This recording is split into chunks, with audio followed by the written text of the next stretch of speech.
Okay people, welcome back to another Fwoosh review. Tonight I'm taking a look at the Hasbro Marvel Legends Avengers series Taskmaster. Now I'll admit I've always had a thing for Taskmaster. I mean, how can you not like somebody with photographic reflexes?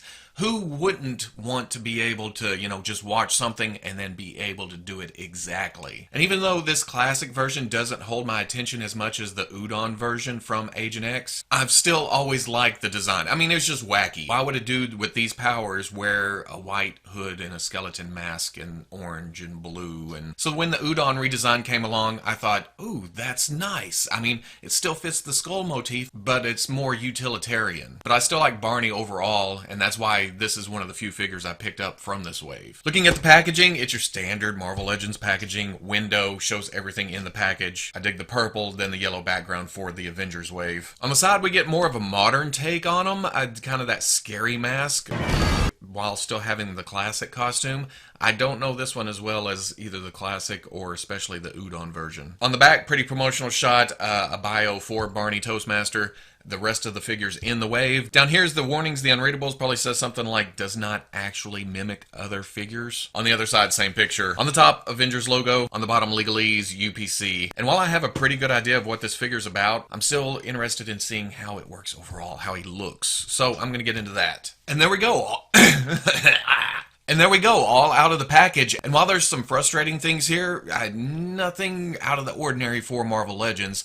I will say that this figure kind of surprised me. Not that I wanted to hate it, but I really like it. Looking at the overall sculpt, this is the Bucky Cap body. We've seen this more than a few times on several other Marvel Legends. And I like that Marvel Legends is getting enough base bodies and parts and pieces now that I have to look at the figure and go, is that new? Is that reuse? What's going on here? Or it may be that I'm getting old and senile and can't remember what came with what anymore. I forgot. But in the plus column, that works in my favor because I think everything is all shiny and new every time I open up something. But I do think most of this is reuse. The belt may be new, the straps, but the boot cuffs, the boots, the glove cuffs, I think that's from somewhere else. I just can't place it at this exact moment. But because there's not a lot of paint on the figure, it looks great because there's no separation, there's no bleed through on any of the colors. Everything looks pretty cool. But it's when we get up to the head, well, it's when I get up to the head that I get kind of, I don't know. I'm not used to seeing what's supposed to be a mask, I think.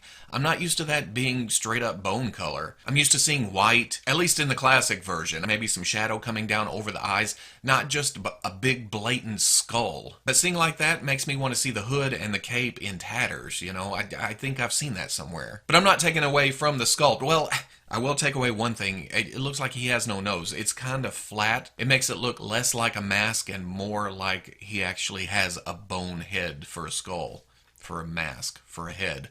Where am I going with this? One thing a lot of people don't like are the loose straps. The belt is loose here. This strap is loose. This strap, once it gets over this part, the thick part of the leg, it just falls all the way down to the cuff. But you know what? I'd rather these be like this and glue them ourselves if we want to glue them where we want them than some factory putting it together and this being glued too low or off to the side, or this being turned, or this belt being off center and us having to tear it loose and then glue it ourselves. But out of the package, the cape and the hood is what was giving me some frustration. The cape pegs into the back, and once you do that, the cape likes to float over the shoulders and you have this gap right here. And that's on top of the hood being over the skull. I like that the hood is a separate piece. It gives you full range of movement, but there is a lot of air. You can see gaps through what is supposed to be the hood on the cape. But after messing around for a little bit, I figured out that the best course of action here is to stuff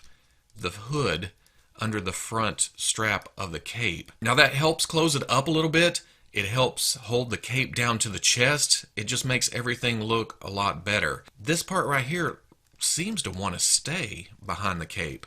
So the more you move it, the more it looks like it's kind of attached. I know it's not perfect, but it works. Going over articulation, there's a ball going up into the head with a hinge in the neck. He can bury his chin all the way behind the hood, actually. He can look up, side, side. Hinge and swivel in the shoulder, comes up to about right there. Swivels around, bicep swivel. Double hinge at the elbow, but because of the glove cuff running into it, you get to about right there. It's past 90. It works. Hinge and swivel in the wrist, hinge, swivel. Hinge in the torso, goes forward, arcs back, swivel at the waist. Ball going out to the hip, only goes out to about right there, but can come all the way up, goes back. Swivel at the thigh. Double knee comes most of the way up. Swivel at the boot. Hinge at the ankle, goes back, goes forward. Forward facing pin for rocker. For accessories, Taskmaster comes with a pistol. I don't know if this is a real life gun. I think we've seen this before. It's another trend of giving us these fantasy weapons. And the gold kind of matches the motif of this clasp on the front of his cape,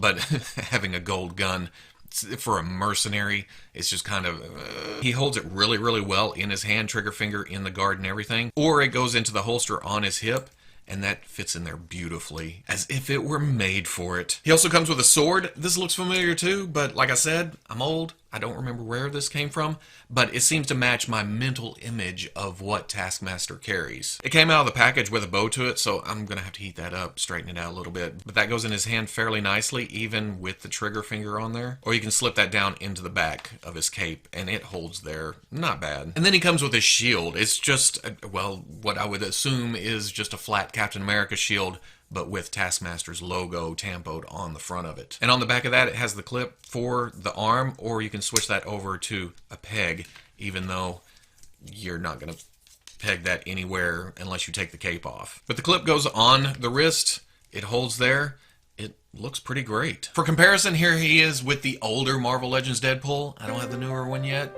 Me. But as you can see, they size up pretty nicely. And then here he is with my only Marvel Legends Captain America that now seems a little bit small. And then one more thing before finishing this up, the cape can be kind of heavy, kind of drags him to the back, and if you don't get that pegged in there all the way, or you have him hunched forward a little bit, it's going to be hard to stand him up because the cape drags back.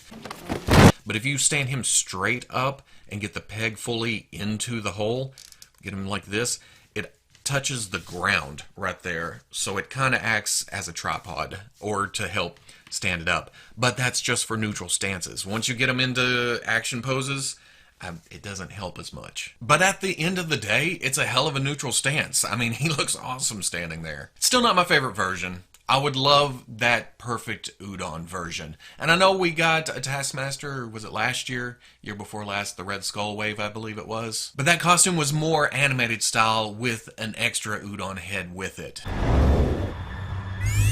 And then we got a Taskmaster way back in the Legendary Riders wave.